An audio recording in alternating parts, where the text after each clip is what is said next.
Welcome back to the Barrel Talk Podcast. This is episode 125. Joined with Connor Carson's Nick Wynn on the call. How we doing? Yes, sir. I'm good, man. What do you know? Look where we are. Guess who's in the Super Bowl? Again. It was just me and Nick on last week's episode. I was not there. I was ill. And we were talking, and I in the back of my mind, I was like, wow, they're really going to come out here and like act like they don't know how to play football. Yup. And that's exactly what happened. That's where we can kind of start getting to the championship game, starting out with Chiefs and the Ravens. Every time, it don't matter how many wins you got, what your offense look like, what your defense look like. When you line up against the Chiefs, you will play bad. And you will play you'll overthink it, and things just get ugly. It's just looking at the game, everything that Baltimore did to get to this point and everything that made them so good all year was just thrown out the window. They just decided They didn't run the ball at all like you would think they would. They said they averaged like 20 rushes a game or something. They had six total runs.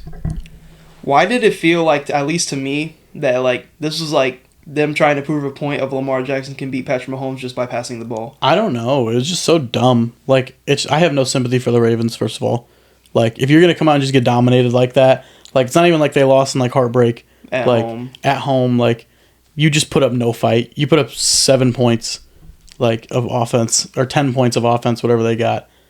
Like, and that's it. And the Chiefs gave you plenty of opportunities to get back in this game and to even win the game. Chiefs didn't score a point in the second half. Yeah, Chiefs didn't score. I get it. The Chiefs' defense is really good, but your offense is supposed to be your offense is supposed to be better.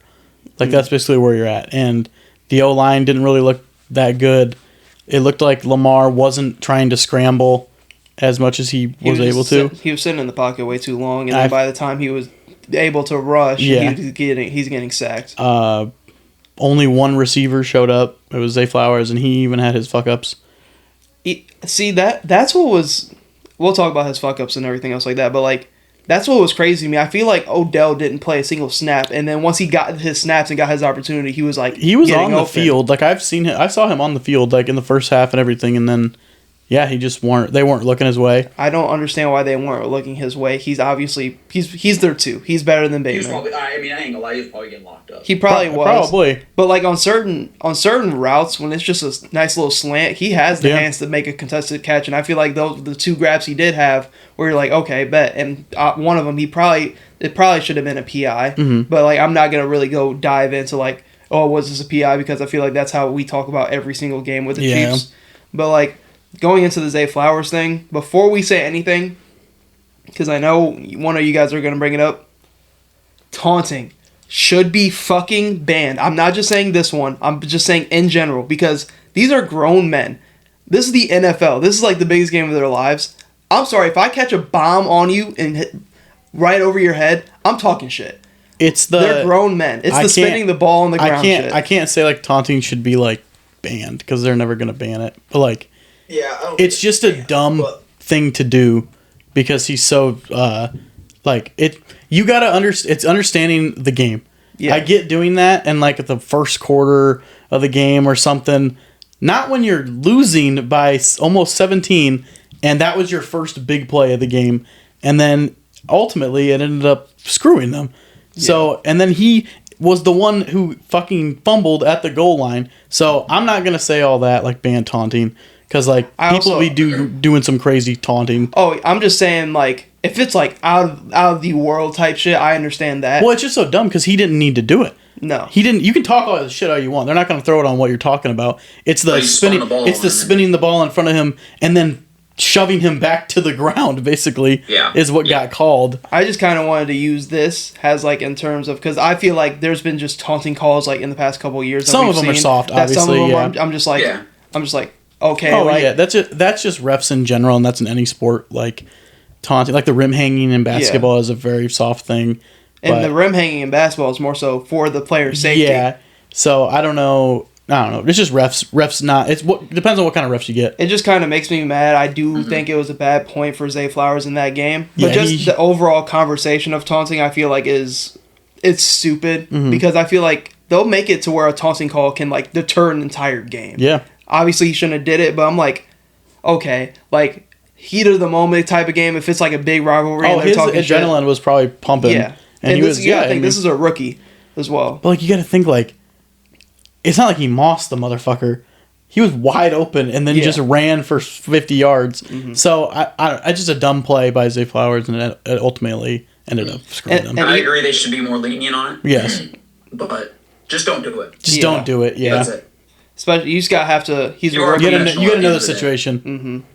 But even the fumble, I more so look at Snead. What a play! First of all, Snead has been one of the best corners all year, man to man. Like that play was absolutely. He saved the game. Yeah, that was the momentum swing right there. Would have been a touchdown. He reaches out, boom, knocks it out. Because Ravens get in the end zone there. You're like, I think they're down 3. 7 or 3 or something. They're down 3 there with the Chiefs having done anything offensively all second half. But then it's like, then it's going back to like, okay, now the Chiefs have the ball. The Ravens got the ball back very fast. Yeah. And then punted it back and then got the ball back again. Sure the Chiefs went 3-0. So like, I don't know. I don't know. It's just very annoying to look at all that kind of stuff because they had so many opportunities to kind of get back in that game. Also talking about another great play, because was it Queen who did the what was, because we talked about it in the group chat like right when it happened when he got the offsides, but it turned into like a. I was Queen. They had a first and 10, then got a penalty for 12 men on the field, so it turned into a 1st and 5. But when you get to 1st and 5, they're probably gonna get the first down. So what's the next best thing you do? Jump off sides. So they just get a fresh set of downs. Clock's not moving, but the referees looked at it as that he basically was like eyeing that guard and made it a personal foul, and it didn't really matter in the end. No, because like wherever the Chiefs were on the field, they were going to run that play either way. Mm-hmm. So whether it was at midfield or it was at the 35, so I mean it wasn't that big of a deal, but it was a very smart play. And I know their defensive coordinator probably told him, "Hey, go jump off sides because we only have 2 timeouts." So yeah, that was very smart. It just sucks because... And then they just got beat deep. It's coming full circle for the Chiefs. MVS finally has that grab deep down the field to close out the game. Send him to the Super Bowl. And I'm like, you gotta know that's coming. If you're like watching Chiefs games, they're just gonna air the bitch out. Fuck it. You have Patrick Mahomes. Personally, I didn't see that coming. I didn't see him going like that deep, like down, like that was like 35-yard pass, and they needed 2 yards. Yeah. So I'm not seeing that. But it works because you get an opportunity 1-on-1 because the main thing is like they're gonna run. It was a perfect throw. He straightened him out. He was running like diagonally, and then the ball straightened him out so he could go farther forward, and then that's how he fell backwards and caught it because it went right over the corner. Mm-hmm. So it was just a really good throw. And even if like Lamar would have got the ball back, I mean the chances of them going down and scoring a touchdown at that point in the game, there would have been like there wouldn't have been a lot of time, and they would have had no timeouts. No, so they just really abandoned everything that got them up to that point, and I feel like teams just do this against KC. Like they just abandon everything that works well. Credit to KC's defense, but Baltimore's offense historically has been top tier all year round. Like, so it's not like they had a mid-tier offense like past years with the Ravens, and you're like, okay, mind you, if they went out there and gave them a dud, then like it makes sense. But like this is a Ravens offense that has been clicking all year, who just put up a 40 against the Texans almost. Like, we have to like understand that teams are doing this against the Chiefs. Credit their defense, but it's just like I feel like teams just overthink the Chiefs. Yeah, they do. I mean, they just don't know. Like it doesn't matter what your game plan is. Like, it's just gonna go out the window when you're playing Patrick Mahomes. It's just like when you're playing Tom Brady. Like, you can fucking game plan for him all you want, but then right as we get onto the field, like it's just like all these things happen for the Chiefs. Like back then, like everything would go right for the Patriots. Like it's just these teams that are part of these dynasties. Like everything just goes right. It's very weird. It's just Ravens killed them. So I feel like the Ravens lost the game more than the Chiefs won it because they had over 100 yards and penalties. Like every time they got 4 personal fouls. Yes, and like I know Clowney had some penalty that I thought was stupid, and then they had the penalty when getting into it with Travis Kelce and putting helmets and shit. They're always gonna get the second guy. Yes, I'm just like, oh my god, like Travis Kelce didn't start and instigate the whole thing, but I mean, it is what it is. Sucks for the Ravens. I mean, Lamar's gonna get his MVP. He's gonna get his MVP. I mean, would I be shocked if the Ravens were back here next year? Not really. No. But that division's stout. The AFC Bengals is stout. Man. Yes, like. I would be surprised. It's gonna be this. If there was a year, it would be this year. Mm-hmm. Like, and I can say the same thing about this next game we're going to talk about in the Lions, but if there was going to be any year to do it, it was this year. No, it was time, and they missed their opportunity. Yep. Lamar didn't play good. I mean, the only two people to beat Patrick Mahomes in the playoffs is Brady and Burrow. So, I mean, the only other QB within Cincinnati does have KC's kind of number. They kind of play KC the best out of all, like the Bills and like the Ravens and everybody else has played them. But going into the next game, this game gave me everything I wanted. Yeah, I mean, started out fire. It was nice. We were like, holy shit, Detroit's going to the Super Bowl. 24-7 at halftime. And George Kittle was on the sideline. He said, I can't wait to say this when we get on the podium. He's like, they thought they had us in the first half. And then he was talking to Brock Purdy. And then, I don't know. I was watching the game. I got in the shower. And then I came back and it was fucking tied somehow. And I was like, how does that even happen? Like, how does that even happen? I know how it happens. It's your coach being a fucking idiot. That's basically what it is. I know that's been his mentality all year. Like, he's being consistent, but at some point you just got to understand that this is a fucking football team, bro. There's a trip to the Super Bowl on the line. Like, if you kick the field goal, you kick the damn field goal. Like, look at the team you're playing. I don't understand. See, comparing them to the Ravens, I'm glad they just kept their identity and didn't let the moment get too big and just abandoned everything that got them there to this point. Yeah. But kicking the field goal to go into halftime to make it a three-score game, why they should have just kicked. Yes. But then he doesn't kick the other one? Like, I don't know. So it's situational depending on when they're going for these fourth downs. They are so lucky. Hindsight's 20/20. Yeah. They are so lucky Ben Johnson is staying. If he makes it, they say they love him. If he doesn't get it, it's awful. Oh, yeah. And for one, Josh Reynolds sold the fuck out because he should have caught that. He dropped a lot of balls, actually. He should have. He was the main difference maker that kind of swung the tides of the game. Not getting that fourth down, him dropping the ball, wasn't the easiest ball to get. He should have caught it. And like those small plays, and then the Gibbs fumble because he ran the wrong way off after the snap, which got it all confused. Him getting the fumble, that swung the tide. And then for the love of God, nobody wants to pick Brock Purdy off. Nope. For some reason, it happened in the Packers game, right in the chest. Everybody drops it. Everybody drops it. It goes right off the dude's fucking helmet. And then Ayuk just somehow gets to the grass. Off the face mask. Oh, I was just like, wow, nobody's ever just going to pick Brock Purdy off. And this is another game where he could have probably had 2 picks. Yeah. And it really could have changed the game because that's when they should have stopped the bleeding with that pick. They should have stopped the bleeding, kind of settled themselves down. Probably should have ran the ball a lot more in the second half because Montgomery was just having his way with them. Somebody the Bears need. Yeah, it's kind of, I don't know, I've seen some edits of him in a Bears uniform. It's kind of cool. But we don't need his ass. But this more so, gotta give credit to Brock Purdy when it's due. I mean, clutch. So I watched First Take to see what they talking about before we start recording and everything else like that. But it's every time, and we have a conversation about this on the pod later. But like, whatever Brock Purdy does, and he does it, climbs the hurdle. And then they bring up another whole argument of something he needs to do. Yeah. So it was, he never plays from behind. Bam. 2 back-to-back playoff games, down 20+. Mind you, at home, down 20+, getting murked in the first half, comes out, wins the game in the second half. Then it's all of a sudden, they were talking today, he needs to just go beat Patrick Mahomes if he wants to be solidified. And then it's like, well, if he doesn't get to the Super Bowl and win the Super Bowl, what has he done? He was the last pick in the fucking draft. First 2 years as a starter, championship games. Like, they're just treating him like he's a fucking first overall pick. Like, I don't know. Like, this dude is like a 7th rounder. Like, just out there balling. Like, Ryan Clark said some of the most unprofessional shit I've ever seen. The hardest thing I've ever had to do is put Brock Purdy in these conversations.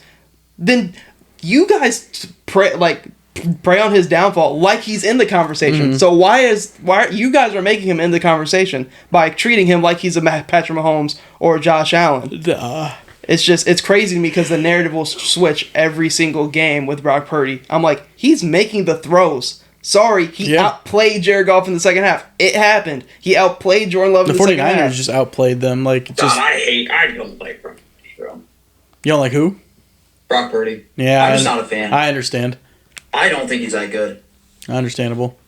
I don't know. I watch dude, there's just multiple times where I'm watching him and I'm like, what the fuck are you doing? I feel like that's with everybody though. Ball, to the defender, like he was purposefully doing it. Kind of reminds me of Josh Allen. See, I get what you're saying because I used to be on the stand earlier in the season. He has to. I like Brock Purdy. I think he's good for the 49ers. Like he is going to hold that job probably for a very long time. Yeah. He's going to get another contract. Yeah. Because he's different than fucking Jimmy G because he can just go scramble and get off the pocket. He's obviously a lot more mobile than him. Yeah. Obviously. He's obviously he's a better thrower on the run for sure. Mm-hmm. He throws lasers on the run. And then I don't know. Yeah, I know Jimmy G didn't have fucking Christian McCaffrey behind him, but fucking whine about it. It's the NFL. We can't just be like, oh, he has Christian McCaffrey. Like Brock Purdy controlled his team getting Christian McCaffrey. Or having Debo. That's what I hate, that conversation. I hate how we punish Brock Purdy for having weapons, but then go praise somebody else for not having them. Yeah. We can't blame Justin Herbert like we don't blame Brock Purdy for not having weapons. I don't know. What? Justin Herbert should be fucking doing so much better than what he is. I love Justin Herbert, but he'd be fucking up. What I'm trying to say is I get it. He had a head coach who's a fucking vegetable, but what I was trying to say is the first thing they say about Brock Purdy, oh, he has all these fucking weapons, and then they'll blame a quarterback for not having weapons, but then they get the weapons and they don't want to have the same talk like we just had about Brock Purdy having weapons. Like they're a mid-tier quarterback about having fucking weapons. I hate. We need to stay consistent on the Brock Purdy argument. Say what you want to say. Mm-hmm. Don't say anything about him playing from behind because he's done that. He makes the throws when he needs to. What I'm going to say is I think there are 15 to 18 quarterbacks that I would put on that 49ers team that I think would do a better job. He's definitely borderline. I think he's borderline top 10. Borderline 12, 13. If we were really getting down to the nitty gritty. It just sucks because all the other quarterbacks around him in the league are just big. They're just bigger than him. He needs a better line because of how small he actually is. He's a normal fucking guy. He's just a normal fucking human. He's not a 6'4", 6'5", like a fucking T-Law or Josh Allen or Herbert. Damn, see now I gotta go look at the teams. Be where's he at? Where's he at in the league? I mean, this motherfucker was in MVP conversations. If I'm leading MVP. If I'm being honest, if we're just basing it just purely off of this season, he's easily top 10. Just off this season, he had a 10. With the quarterback injuries, he had a top 10 season. Do you have Jalen Hurts over him? This season? You put Jalen Hurts on the 49ers, he does a 10 times better job. But do you have Jalen Hurts over him just on the Eagles? Yes, he is a more talented. Yes, he is better. Jalen Hurts is a better quarterback than Brock Purdy. Yeah, no way we're using recency bias. No, I just wanted to hear how you worded it, what you were saying. Yes, Jalen Hurts is a better quarterback than Brock Purdy. I agree with that. I just wanted to see how you would say it. Let me see this. I think Brock Purdy has to be in the realm of 12 to 15. I think we have so many more talent. I think we have so many talented quarterbacks, and I don't think there's any way that he's on the level with those type of guys.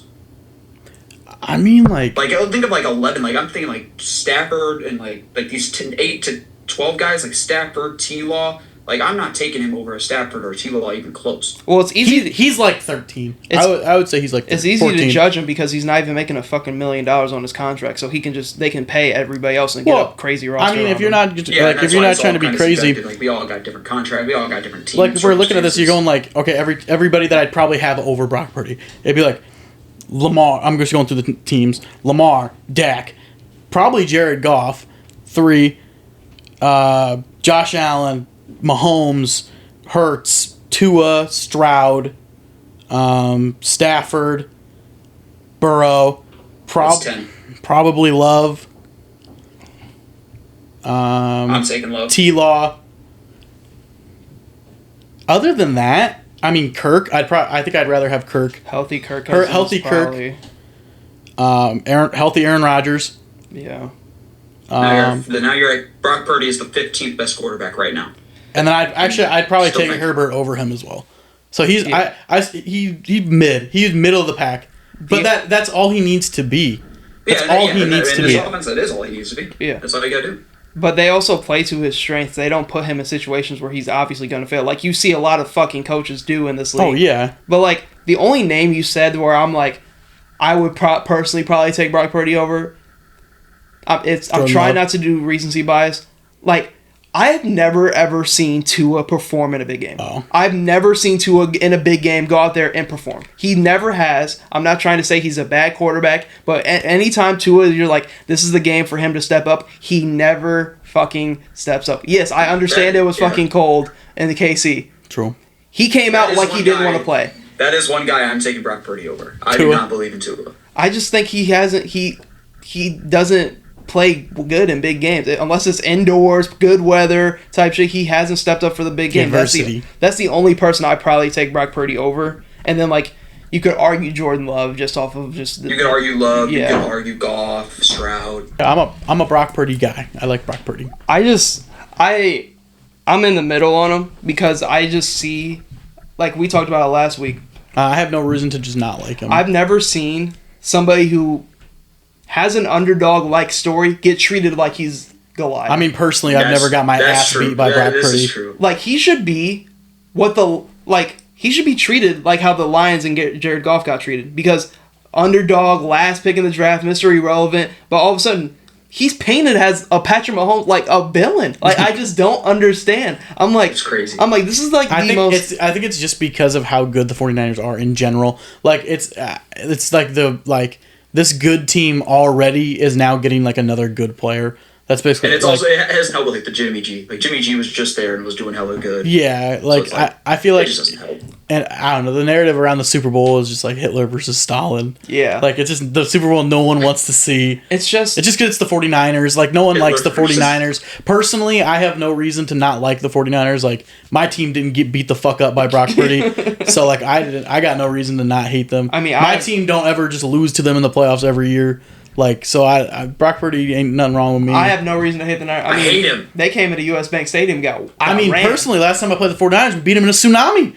I mean, we played them this year and they got ran. So, I don't know. Maybe it's these bottom tier teams that just keep losing to the 49ers. Like, not sure. Here's my thing. I have no... The hate towards the 49ers, you can say it's of how good they are, right? I feel like the 49ers is a really hated team. But overall. It's just like... I sit there and think, I'm like... Cowboys probably number one, though. It's not like this team has, like, won back-to-back Super Bowls. It's not like they're a really good team. It's not like they're a dynasty. Yeah, it's not like they're a dynasty. They're just good every year. They're just good every year. They're the favorite every year. And they have, like... It's the crazy thing is, like, they have likable players. Like, there's not a player on the team where you're like, oh, yeah, I just want to see him lose. Like Chiefs has, like, Mahomes and, like, Travis Kelce. Like, they just want to see them lose. Some people don't like Debo. I know that. I believe that. I feel like people wouldn't like Debo. But, like, you can't just, like, not like Christian McCaffrey or, like, Kittle. CMC's so good. Kittle or, like, why am I hating Brandon Ayuk? Like, none of these players. Realistically, why am I hating Brock? Like, realistically, why should I not want to see Kyle Shanahan get the Super Bowl? Nick Bosa doesn't even care about Nick Bosa doesn't give a fuck. He doesn't want to go. So here's my thing. Like, I think it's more... They're hated... Because in every situation, they're usually the favorite and the underdog is trying to take them out. Yeah. And I think that paints them to be kind of the villain when they realistically probably shouldn't be. Because when you think Packers on a little bit of a run... Everybody always wants to see something new. Yeah. And, like, I'm one of those people. Like, I would love to see, like, Detroit win. Mm-hmm. Or, like, I would have loved to see the Ravens win. And then we get 49ers and Chiefs, and everybody kind of just, like, groans. And then we're just you got to remember, the 49ers had a little era where they were knocking Aaron Rodgers out of the playoffs every year. Yeah. And they had a little run knocking the Cowboys out. I mean, they've been here in the NFC Championship, like, the last, 5 yeyears. I mean, you got to think, we would have been on three straight years of Chiefs and Eagles. No, I mean, if the Rams... Well, almost... Cause 3 out of the last 4 it would have been Chiefs and Niners if the Eagles and Brock Purdy, didn't get hurt last year. So it could have just been Chiefs and Eagles, Chiefs and Niners... Past 2 years, year before that, it would have been... Bengals and Rams. Yeah, so 4 out of the last 3. Bengals and Bucks. Could have been Chiefs and Niners. The Chiefs. Rams. Someone just got to take down the Chiefs, man. It's just... It's... That AFC, like, it's starting to get to the point where, like, I almost don't even want to root against Patrick Mahomes because I just know he's going to win. I don't even really know how to describe it. What's the point? I don't even know who I want to win, to be honest. I don't care. I want the 49ers... I do care. I want the 49ers to win. I do, too. I think it'd be cool to see CMC and Kittle get a ring and all that. Purdy get a ring would be kind of cool. But that can kind of get us into the next one. This is more so, I always want to hear what you guys think about it. Like, what is the gap in terms of like Mahomes and Brady? Because not small. A lot of people think that Mahomes is like already like the greatest to ever walk fucking earth. He's not there yet. He will get there. Okay. He will surpass Tom Brady. And I know people aren't gonna want to like, they're not gonna want to like say it, but damn man, look at the stats. Like this motherfucker about to have, if he wins, he'll have three, and he could have had 5. Right? If things went right. If he never lost to Burrow. Like you lose to Burrow and then you lose in the Super Bowl. He could have 4 technically. He could already have 3 trying to go for 4. Like if he didn't lose to Tom Brady in the Super Bowl. He lost to Tom Brady twice. No, he lost to Tom Brady in the Super Bowl. No, he lost to Tom Brady in the Super Bowl and the championship game to go to the Super Bowl. Oh yeah, that too. But so he's lost to Tom Brady twice. And here's my thing. So things could have gone crazy. Oh, could have. But when in what world is 2 greater than 7? Oh no, he can get up there. I'm not saying he can't. Oh, he's gonna. He's gonna get up there. But I'm sitting here, they're talking to him and Brady right now. I'm like, let's not act like Tom Brady don't have 7. The only reason people are saying that is because he is going to pass him, and he is more talented. Yeah. Oh, he's more talented. He's way more talented than Tom Brady. Like that's why people are doing this, because they're saying they're just adding those two things together. Like it would be cool to see somebody also get to 7, but I'm like, he only got 2. He could only end up with 2 this season if they lose. Yeah. Like he's still 5 Super Bowls away. Obviously, if everything goes right, you could say that for any player. You could say the fucking Aaron Rodgers. Like, true. Like he's obviously more talented than Brady was. But let's not forget how good Tom Brady. Like Tom Brady ran it for like a decade. Oh yeah, he ran the AFC. Like it's not. I understand the argument for Mahomes, but it's just so like it's just so same. 7. It's just the same because like the Chiefs have this dynasty going, and then like the Patriots dynasty was going.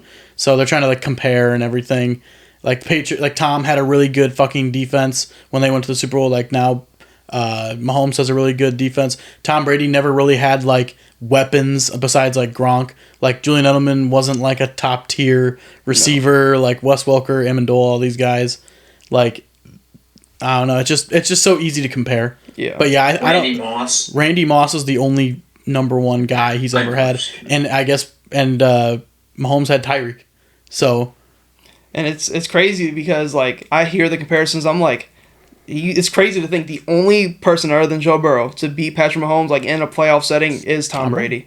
And like Tom Brady, obviously the Chiefs' defense isn't what it is now. He beat the Chiefs at their absolute peak offensively. Yeah. And like he beat him. That's because that Bucs defense was really fucking good. I mean, and like the Bucs defense is still good. So I don't know, because Tom Brady only retired last year. Yeah. So I mean, I don't know. I think people need to understand that the gap is not very far. Or, like, it's not very, like, small. Yeah. I just think... He still has a lot to do. Yeah. Yeah, he still has a lot to do, but he's going to keen in on it. Yeah. Yeah. Still has a lot to do, but I think people are having this maybe a little too prematurely because he's still I'm not going to go right now. Yeah, Mahomes is better than Tom Brady. Nah. Like, accolades do play a factor. Yeah. So, like, you have to keep it going. Like, you have to just, like, let him play. Like, I don't know, that's all I can say. Because if he doesn't get it this year, then he's still hella young. He's still at 2. Yeah, he's still at Tom Brady. Still like 2 fucking Super Bowls. So it's like, only 5 more, buddy. So like it's interesting to like have that debate, but maybe a little too prematurely in my opinion. But going into kind of what you said earlier, I heard because Dan Campbell on his post-game press conference was like, this might have been our only shot, but now I feel like instead of their window being short, it's like. It's because he's seen them rumble into the NFC North with us. He knows who's coming up. Because he knows. I think he said that because he knows that the Packers are like, they're still here. Yeah. Be like, all right, you got these other teams like us. Like, we're going to still be there. We still play. We still beat them. Like Lions are almost like little brother to us. I mean, we have joked about it, but like, our division is going to be stout. Our division is going to be decent, especially if we end up getting like Caleb Williams and everything goes well. If you guys are going to get Kirk back. Yeah, it's like if both of our teams, it's mainly us two. Yeah. But like, I mean, a big thing about them is having Dan Johnson back as your OC. Ben Johnson not leaving is going to be huge. Mm-hmm. That is a huge thing because that offense is probably just going to keep cooking now. We could have looked at a situation where they were like the Eagles. kind of a show of themselves with the OC that doesn't fit that offense. And he turned down the Washington job and the Panthers job last year. And then Tampa Bay's OC is the Panthers coach. Yeah, but it's more so because if they lost him, like you're like, this offense is gonna look with how much confidence Jared Goff has now in his career. Like you're basically starting from ground fucking zero. But you have him. They have like $60 million in cap. I think they're gonna they probably paid him more and stuff. Yeah. He probably got a raise and everything, and they probably understood. Like they probably told him, they're like, hey, like we're gonna have to start from like ground zero. Yeah, well, like if you lose like this, or like if you're starting over. I mean, it's also not like the opportunity's gonna go away. He's likely gonna be a candidate next year as well. Yeah. Like there's gonna be more head coaching jobs like coming down the road. Just stay here for another year, see how it goes. Yeah. Like if we end up at the same spot, then that's good. I also think that because with what they have, so they have all their draft picks, they have like $60 million in cap. You know they need linebacker help, corner help, They probably need to go get a second receiver after this fucking game. And then really you have a stout fucking O-line. You're gonna have Jameson Williams had 2 tutties. No, he did. He had a drop ball, but he had 2 tutties. Fucking last tutty didn't even matter. But 2 tutties. But they just need maybe a bigger receiver. I don't know. Maybe they draft a receiver. Who knows? They need D-line help. Like, because you got Aiden Hutchinson, that's about it. They need to bulk up they need another rusher, is what I say. They need like an outside linebacker guy who can kind of rush the quarterback. Linebackers are fine, I guess. Like, Jack Campbell's going to be their number 1 linebacker next year. And then they have Rodriguez is probably going to slide in there.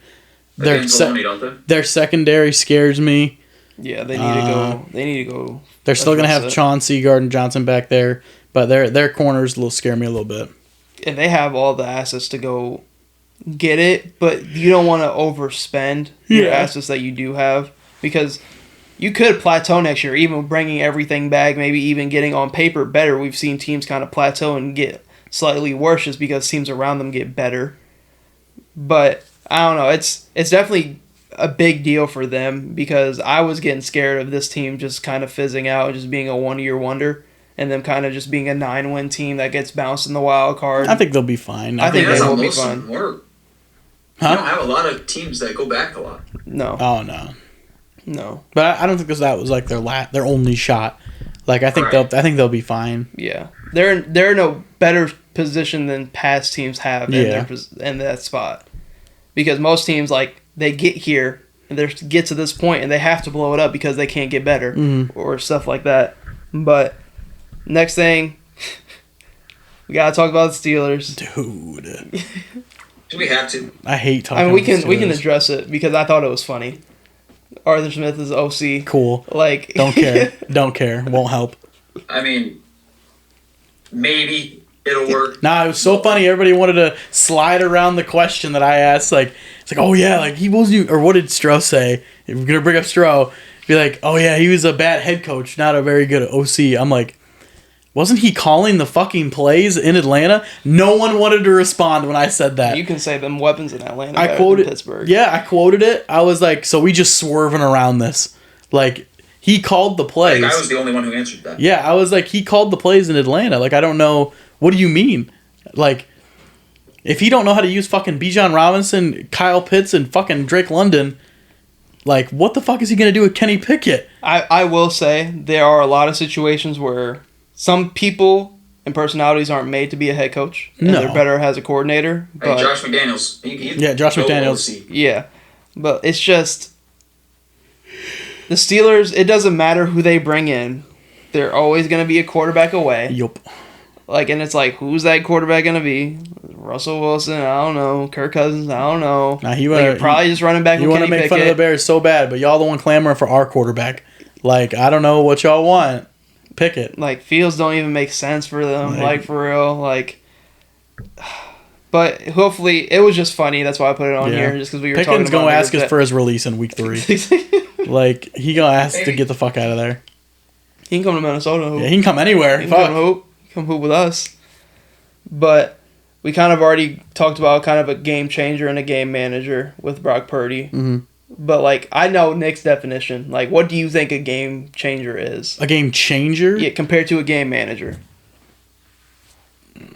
a game changer is just someone who can go out there and make who can do it all, who can go make the big play. And then a game manager is just some guy who's going to get you. It's hard because there's so many people that can do both. Mm-hmm. Like Mahomes, he was a game manager last game against Baltimore at the end. Then he was a game changer during the first quarter when they had that big play. So it's very hard to be okay, yeah, Jared Goff is a game manager when he's dropping fucking 75-yard bombs in the first half. So I don't know. It's just very weird. I just feel like people talk. I feel like it's hard to answer. Yeah, it's so situation based. It's very situation based. And who you're talking to, because a game changer sometimes just needs to be a game manager. Yes. Talking about Josh Allen. Josh Allen is a game changer. Yes. He's not a game manager. Lamar, I'd say Lamar is a game changer. Mahomes is both. Yeah. Joe Burrow can be both. Mm-hmm. Herbert's probably a game manager.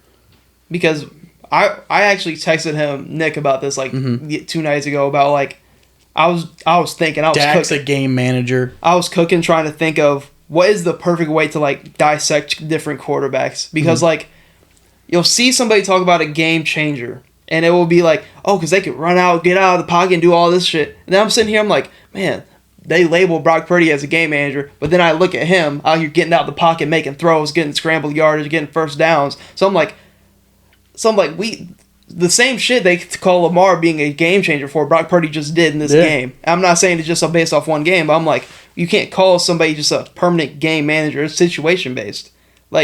Goff is kind of the perfect example and the perfect quarterback I can say of if you're thinking of a game manager, somebody who's not going to really cough the ball up, somebody who's going to put your team in position to win. Who's not going to be dumb with the ball. Yeah, who's not going to be dumb with the ball. I think of Jared Goff when I hear game manager. But when I see somebody get out of the pocket like Brock Purdy and not be labeled as anything close to a game changer because he's in that conversation with those elite guys, I'm I don't know the whole definition because it's so situation based and it's such a complicated topic to discuss. But I don't know. I was trying to cook last night, trying to think of different ways and outputs of what avenues are open for that kind of discussion. There's so many different ways to categorize quarterbacks. Yeah, I can't compare them. I don't know. I don't even know. My general definition of game manager or game changer is someone who elevates the talent around them. And then the opposite for game manager, someone who has to be elevated by the talent around them to do good. Mm. So that's just my general one, but I know obviously that there are so many different ways to look at quarterbacks, and everyone's going to have their own opinion on quarterback rankings, shit like that. It has to work just in both ways, because you can't come out here and say that it's so easy to use Brock Purdy as an example of a game manager, but look at him elevating Brandon Ayuk. Nobody was talking about Brandon Ayuk like they talk about him now. He's a for sure one receiver. Brandon Ayuk past couple years, he's had a career year this year. Last year, Brock Purdy is not making Brandon Ayuk. Last year he was really bad. I would say he's having a career year not just because of Brock Purdy, but in both ways they're both elevating each other. Okay. Yeah, I mean, and you're gonna get that with a young receiver and a young quarterback. I mean, it's who else do they have at receiver? Debo damn near plays running back. There's really, I guess, Kittle. Jawan Jennings. Yeah, Jawan Jennings is their number 2. Jawan Jennings hooping the past 2 games. And then they... Hey, nice catch. He's all right. That one-hander. He's all right. He's all right. It's tough. Yeah. But you could even say it about Tua. Tua, he has other people around him to make him better. They literally brought in one of the greatest, they're the fastest receivers in the league to make him better. And it did. So I don't know what your definition would be about Tua, but... Game manager. They brought in all these pieces on defense to try to make... But that's just getting the team better. Yeah. So that's why it's a very hard to, they're not bringing in defensive pieces to, make Tua better. Mm-hmm. Or they're not bringing in... They're not specifically bringing in Tyreek for Tua. Yeah. They're bringing in, if you can go get one of the best receivers in the league, you're going to fucking get him. Mm-hmm. It's making your offense better. Yeah. Whether him or Mike White are at fucking quarterback. Mm-hmm. Well, it's not about intentions. It's just how it goes. That's just how it goes. In the game, if I just look at a throw from Tua to Tyreek, I look at a great throw, is that Tua making the play, or is that Tyreek allowing Tua to make the play? Is that ball there? Himself in a great position. Is that ball there? Be like, did Tyreek run past the corner? It's very situational based. Is he wide open? I don't know. So it's very weird. It's just then we can talk about the whole like even with like Tua, Brock Purdy, the check down shit. It's check not or Lamar. It ain't their fault. Lamar was a check down merchant. Check down merchant. Like it ain't Tua's fault. We can't. I also just said some shit about Tua not stepping up in mid games, but I can't blame Tua because the play was to hit Tyreek on the slant. It ain't his fault. Tyreek Hill took it 95 yards. Well, that's Brock Purdy. That's just like with Debo. Be like, like check down merchant, and they just go fucking 90 yards. Like, sorry, he hit Debo in the flat, and he broke 4 tackles and took it to the house. Like, oh, okay. You're like, cool. Hey. Like, then I hear discussions like, well, that's on Debo elevating Brock Purdy. Like, no, that was just a fucking play call. I could have thrown that ball. Like, that was just a play call. I could have thrown that 5-yard check down, and then he just takes it 90 yards. Sorry, CMC refuses to get tackled and just goes and rushes for 75 yards. Like, I don't. It's just a hard conversation. Like, everybody has their own opinions. Yes. Like, everybody's entitled and shit. Mm-hmm. So I don't know. I'm not. Whenever someone says something about the game manager and game changer, like I'm not gonna be like, no, you're wrong. Like, because I don't care. First of all, and then I know I got a game changer on my team. Who was that? Fields. Oh, Fields. That's a game changer. You think? I think so. Right now, I think he's a game changer. I think he can drop the bomb. He can run for 80. He can do what he needs. But y'all getting rid of him. Y'all getting rid of a game changer. We are getting rid, but we're bringing in a better game changer. We're bringing in the game changer. We're bringing in the game changer, basically, yeah. Okay. I'm hearing you. But, so now we're down to just 2 teams before we get into Super Bowl predictions. What team, out of all the teams that have lost in the playoffs, hurts them the most? And when I mean, like, hurt them the most, being like, man, they possibly can't get better or get back to this point. Or they're kind of, like, plateaued. Mine's just the Lions just because of the situation they were in.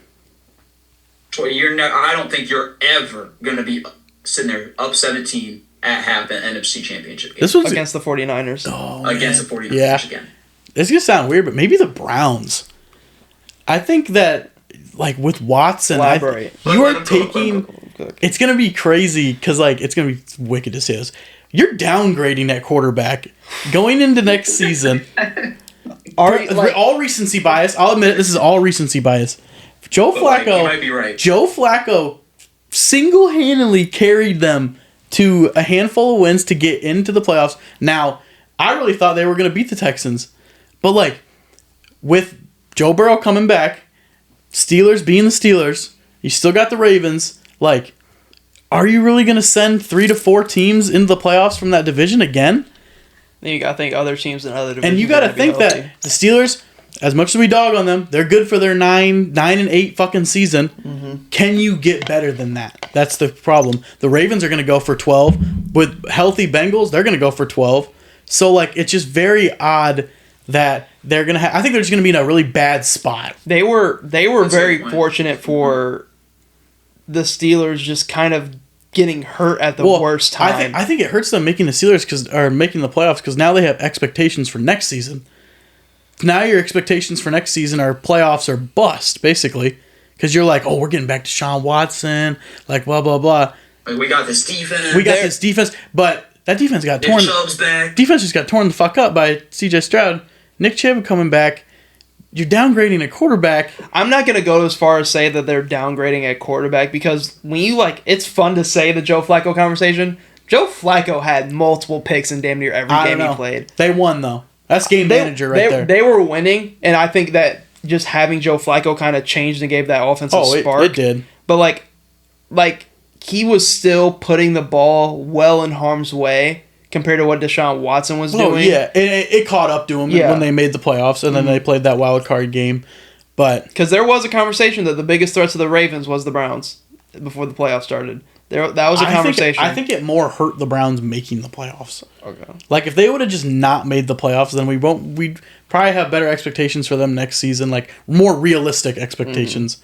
But now you're like, all right, they're making the playoffs with Joe Flacco. Be like, Deshaun Watson take these dudes to the Super Bowl. Like, nah, that's just not going to happen. It's going to be they just got very fortunate because the Bengals got hurt and the Steelers got hurt at the worst time. I understand the Lions won because of the situation of getting back to that exact point that you were in. But, like, I don't... It's not so much like the loss is going to hurt them, but, like, it's just expectations for next season are now very skewed, I think, for the Browns. Okay. I'm trying to think... I'll word it like that. I'm trying to think of a situation like that compared to the one I have to where, you could even say, like, it making the playoffs almost hurt the Steelers. Yeah, because your draft position and everything, and then you really throwing fucking Mason Rudolph out there, basically in no man's land. Everybody knew you were going to lose that game. Like, what? You're really just fighting for Mike Tomlin's fucking record legacy and or whatever. Yeah. So, I don't know. Like, Steelers fans just got these crazy expectations that they're going to go to the AFC Championship every year. It sucks that they got everything to do it. It's just the quarterback position. That O-line needs some help. Looking at it, I guess we can kind of flip it on to, like, what team's in the best spot, but, like... Or you just say the Bills every year. Every time they lose, it's a big fucking devastating. See, I think I'm going to say it's the Cowboys, because it's like, how do you... Like, what's the avenue to you getting better? Because you're going to have to pay certain people on your roster soon. It's like, how do you... You had a disappointing game in the playoffs that knocked you out. All right, because you had the perfect situation. I said, all right, so you're telling me for Dak Prescott to get to the championship game, it goes from Jordan Love to Baker fucking Mayfield. And Jordan Love couldn't get past stage one. So I'm like, you're going to have to pay Dak. You're like, you already have problems at your head coach depending on who you're talking to. Because it wouldn't have been Baker, by the way. Who would have been? It would have been the Lions. Would have been the Lions. Jared Goff. Shit. So, like, that's even tougher. Because I think that would have been a good game. But, like, how do the Cowboys get better from what they currently are right now? Is it just maybe they need things to break their way for once? Fire their fucking head coach. Or, like, even then, you're firing your head coach. It's breaking their way. It's just, like, them getting it done. Like, is that what it is? The roster can't get any better. I don't think you can get a better roster. No, I mean, you're just getting Trevon Diggs back. A better running back. You can get a better running back, I guess. You get Diggs back. That's in your secondary, who obviously helps. Yeah. Who obviously helps. But I'm like... but there's nobody out there that you're going to go... I mean, especially, like you said, we got to pay a lot. For the love of God, draft a receiver. Please. Go get a number 2 receiver. It's just because Dak's going to cost you so much bread, and it's like... And Parsons, and CD. It's like your line is already Diggs. Top 5. You have a top 5 receiver. Don't let Jake Ferguson ask for fucking money. Yeah, don't let Jake Ferguson ask for some bread. Like, you have a generational defensive player, top 5 receiver, top 5 O-line, a top 10, 15 quarterback, depending on who you're talking to, top tier defense in general, top 10 defensive coach and your DC. Like... Stephon Gilmore's gone, so we'd have to bring him back if we wanted to. Yeah, he was only a year. Looking at just the Cowboys, I don't know a realm where they improve the roster. Like, I don't even like needing to improve the rosters. Maybe it's just they gotta get it done. They just gotta get it done. Like, with the roster you got now. Like, the Ravens could even be in that conversation point of, like, you have, like, what else you could go? Maybe you can upgrade at your wide receiver positions, but you have an elite level defense already, elite level quarterback, MVP quarterback. Like, where the only spot I think about is the Ravens is maybe you go get a top tier running back. Mm-hmm. Maybe you just like what the Niners just did. You see, like, with a team that has an elite rush game, you add CMC and it's just otherworldly. Like getting Derrick Henry or something crazy like that.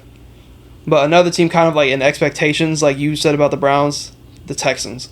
Like, they're going to have high expectations next season. People are going to think the Texans are going to go to the championship game. Yeah. And there's a world where, like... Which I understand why. Yeah. I get why. There's a world where they're only going to get better. Like, the Texans are one of those teams that are, like, on the up and up. Mm-hmm. Like, they're just... Every year they're going to be better. Like how the Lions were, like, every year they got better. So, they're going to go draft fine. Like, they're going to go draft for needs, not wants. Like, they'll probably go on the defense. DeMeco Ryans is a great head coach. Mm-hmm. So, like, I don't know. They're just... They know they got their guy in CJ, so they'll ask him and everything, what do you want? What do you want? So, yeah. I just hope they don't get into a point like the Jags, to where, like, you have your guy at quarterback, and then it's like, you kind of just plateau every year because I feel like people have higher expectations for the Jags. Fuck the Jags, dude. We were a Jags pod for so long, and now we're not. I just don't want people to. I was a Falcons. I just don't want people to start to trash CJ Stroud because of the expectations be like, oh, we're a Super Bowl bust team now. No. I hope it doesn't get you guys like are a that. wild card or bust team. Yeah. You basically, your goal is to just make the wild card, and anything past that is fucking... Yeah. Or actually, your goal should be to just win the division. Because that division is fucking god-awful. It's really going to be them and the Jags. The Jags. Hey, don't discount the Colts. Oh, maybe the Colts, yeah. They got AR back. I thought Titans were winning the division this year. I did I too. said the Titans were getting last, and I got fucking ridiculed. I got sent to the ground. Yeah. But your argument for the Titans, they just win. Yeah, they just win. This year they did not win. They were like one of those teams that always win the close game, and they didn't this season. They just get blown out.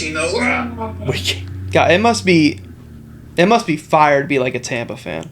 I've never met a Tampa fan like you. Bucks fan. I don't know if I've ever met a Bucks fan either. Like you had Tom Brady got your Super Bowl, and you have this little fun ass year with Baker post Tom Brady era, and you're like, damn. I know a couple Titan fans.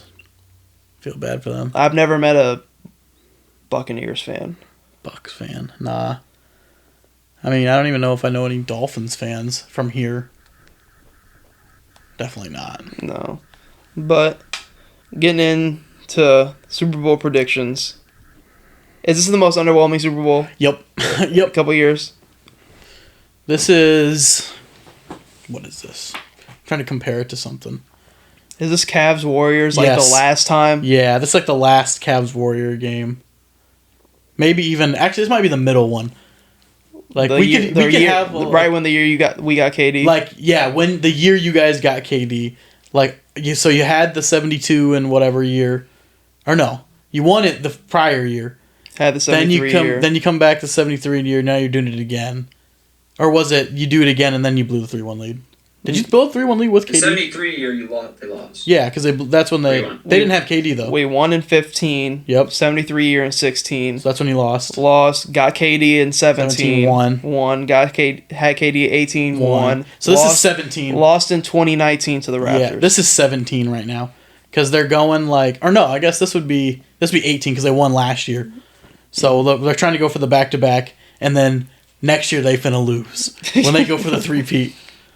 But personally, I'm going to pick the 49ers, but I won't be shocked. The spread right now is 1.5. Mm-hmm. So it's basically, it might be a pick 'em by the end of it. Yeah. But if the Chiefs are plus money, I probably will bet on them just in case. So but I think it's going to be 49ers 31-27.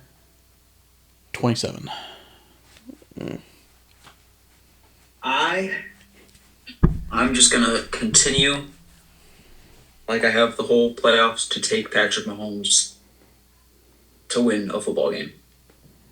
A little lower scoring. Defense is going to show out. Chiefs, 20. 49ers, 14.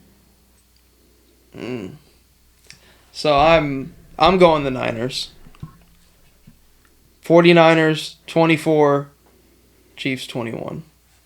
I just see a scenario where Brock Purdy gets out that pocket, makes a crazy play, gets them in the field goal range, they walk it off. But you know who catches that? My Super Bowl MVP. It's George Kittle. Listen, George Kittle just go have a day. He just go have a day. Oh, my Super Bowl MVP. I'm going George Kittle Super Bowl MVP. So since I have the 49ers, I think they're going to give it to Christian McCaffrey. I can see George Kittle just having a realm of where he just finds the way into the end zone. Yeah, twice. He has 2 tutties, 65 yards.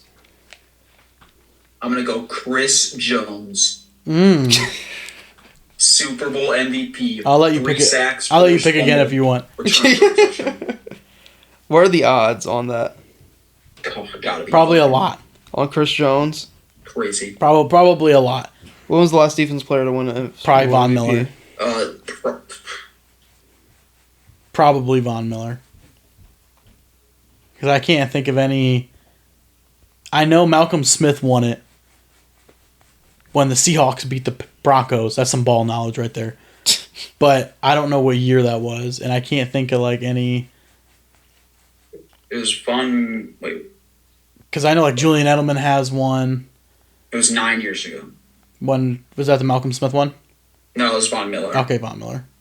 Oh wait, what the fuck? What? Man, I don't know. This website's confusing. I think it's Von Miller. I think Von Miller is the most recent. So here are the odds for the Super Bowl MVPs. Patrick Mahomes is the favorite. Yep. Brock Purdy second. Christian McCaffrey third. What's Christian McCaffrey? Plus 475. I might sprinkle that. And then... Fuck, they gotta win, though. And then Travis Kelce, plus 1,200, is fourth. That's actually... Travis Kelce's an interesting one, too. Because, like, that's just like the George Kittle one. Like, he could just find the end zone. Mm-hmm. You just get, like, 2 tutties. But then, like, if he has 2 tutties, like, you might as well just give it to Mahomes. See, but I'm sprinkling mine. We're throwing 10 on it. On... George Kittle. At plus 6,000. $600. Where the fuck is Chris Jones? Rasheed Rice is higher than George Kittle, by the way. Number 1 receiver. So, yeah, that's valid. And then like Debo, Pacheco in the middle. Bosa's plus 7,500. Chris Jones. Is he even on there? Plus 10,000. Oh my god. What's 10 wins you what? A foul? Yeah. Man. So, I mean, so we got me with the 49ers, Connor with the 49ers, Nick with the Chiefs. But, man, what could have been Lions and Chiefs? How it all started this year. What could have been? What could have been? But you guys want to wrap it up there? Sure. Thank you guys for tuning into the Barrel Talk podcast. Hope you tune in to future episodes. Yes, sir.